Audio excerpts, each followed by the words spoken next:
Hello everyone. तो आज हमारा टॉपिक है स्टमक। स्टमक जो है वो एक हॉलो ऑर्गन होता है जो डायफ्राम के नीचे एब्डोमिनल कैविटी के लेफ्ट साइड में प्रेजेंट होता है। जब स्टमक एम्प्टी होता है तो इसका वॉल्यूम 0.5 ml होता है और ये जो है अकोमोडेट कर सकता है 1 to 1.5 litre of solid and liquid.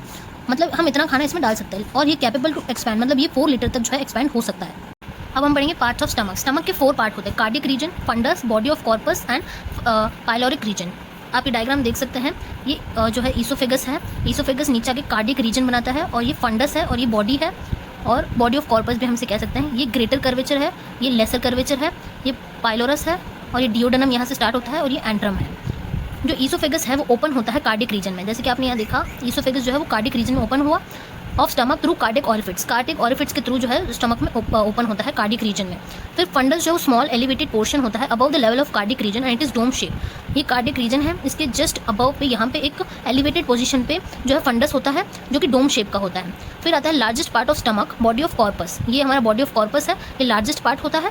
ये कवर करता है 75 to 80% ऑफ होल स्टमक, यानी पूरे स्टमक जो है 75 से 80% ऑफ बॉडी ऑफ कॉर्पस मिलेगा। फिर आता है पाइलोरिक रीजन जिसमें कि एंट्रम पाइलोरिक कैनाल होता है जो कि बॉडी एंट्रम के बीच में प्रेजेंट होता है।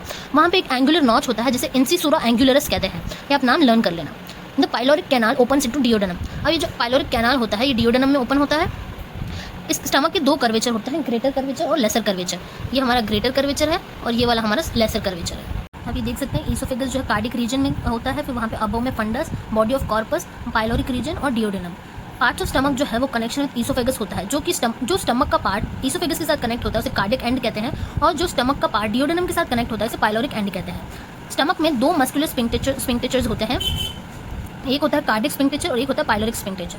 अब जो स्टमक की जो वॉल होती है वो 4 टाइप की होती है, 4 वॉल्स होती हैं: outer serous wall, muscular coat, sub mucous layer and inner mucous layer. जो आउटर सिरस होता है वो पेरिटोनियम से बना हुआ होता है जो कि कवर करता है स्टमक के ग्रेटर एंड लेसर कर्वेचर को। जो मस्कुलर कोट होता है उसके अंदर 3 लेयर होती है: inner oblique, middle oblique and outer oblique. सब म्यूकस लेयर जो ब्लड, लिम्फ वेसल्स, मिसिनर्स, फ्लेक्सस इन सब से बना हुआ होता है। इनर म्यूकस लेयर जो है वो म्यूकस सीक्रेटिंग सेल से बना हुआ होता है और गैस्ट्रिक ग्लैंड जो है इस लेयर पे प्रेजेंट होती है।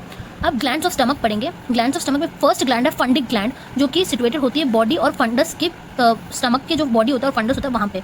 ये मेन गैस्ट्रिक ग्लैंड है और एक ऑसेंटिक ग्लैंड है। पाइलोरिक ग्लैंड जो होता है वो प्रेजेंट होता है पाइलोरिक पार्ट ऑफ स्टमक में। फिर आता है कार्डियक ग्लैंड। कार्डियक ग्लैंड जो है वो कार्डियक रीजन में प्रेजेंट होता है। फिर जो फंडिक ग्लैंड होता है वो सीक्रेट करता है HCl, pepsinogen, intrinsic factor of castle. ये सब जो सेल्स प्रेजेंट होती है इस ग्लैंड में वो चीफ सेल्स होती है पेप्सिनोजन सेल्स और पेराइटल सेल्स या फिर ऑक्सीजेंट्रिक सेल्स। पाइलोरिक ग्लैंड जो है उसमें 2 चीज़ें होती है: जी सेल्स और columnar epithelial cells.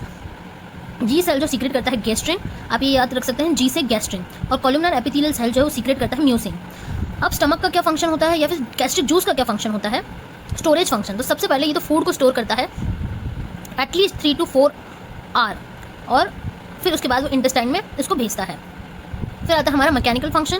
Mechanical function जो होता है the peristalsis most of the stomach movement of stomach mix bolus with gastric juice and convert into semi solid material called as chyme. जो स्टमक में जो पेरिस्टालिक मूवमेंट होता है वो जो है बोलस को गैस्ट्रिक जूस के साथ मिक्स करके कन्वर्ट करता है सेमी सॉलिड मटेरियल में, जिसे हम काइम कहते हैं। फिर डाइजेस्टिव फंक्शन आता है। गैस्ट्रिक जूस जो सीक्रेट करता है ऐसे जूसेस, गैस्ट्रिक जूसेस सीक्रेट करता है स्टमक जो कि रिस्पॉन्सिबल होते हैं फॉर डाइजेशन।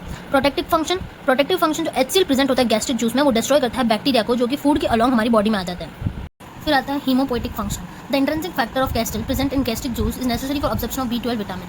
अब जो हीमोपोएटिक फंक्शन में क्या होता है कि जो B12 secret intrinsic factor of castle जो सीक्रेट होता है वो ऑब्जर्व करता है B12 को, और B12 विटामिन जो है वो इंपॉर्टेंट फैक्टर है एरिथ्रोपोइसिस को स्टिमुलेट करने पर। अगर इंट्रिंसिक फैक्टर नहीं होगा तो B12 विटामिन जो है वो ऑब्जर्व नहीं होगा, जिसकी वजह से पर्नीशियस एनीमिया हो सकता है। एक्सट्रिंसिक फैक्टर को जो जैसे कि टॉक्सिन, एलिकोलाइड मेटल और ये सब भी जो है गैस्ट्रिक जूस के थ्रू सीक्रेट होता है। अब गैस्ट्रिक जूस का जो प्रॉपर्टी होती है वो क्या क्या होती है? वॉल्यूम जो है पर डे 1200 से 1500 ml जो है सीक्रेट होता है। pH इसका स्लाइटली एसिडिक, वेरी एसिडिक होता है actually due to HCl 0.9 to 1.2। ये HCl की वजह से एसिडिक होता है। ग्रेविटी, इसकी स्पेसिफिक ग्रेविटी कितनी होती है? 1.002 से 1.004।